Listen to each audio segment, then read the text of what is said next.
Of course kwa upande wangu naweza nikasema mpaka sasa timu ambayo haina nidhamu amba timu yenye nidhamu mbovu licha ya maneno ya huku na huku ni Simba Sports Club. Simba Sports Club wamekuwa na mwendelezo wa kutokuwa na nidhamu bora pindi anapokuwa uwanjani.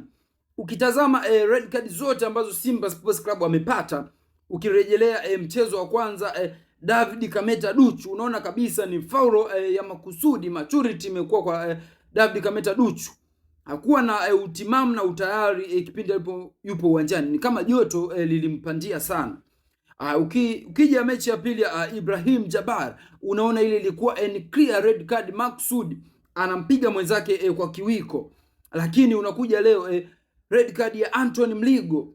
Anthony Mligo kulikuwa hakuna sababu yeye ya msingi ya kula miguu ama kuingia kwenye uvungu wa mchezaji wa Singida Black Stars, while ile sehemu ilikuwa wala si sehemu ya hatari kama ingeweza kuleta effect kubwa sana kwa Simba.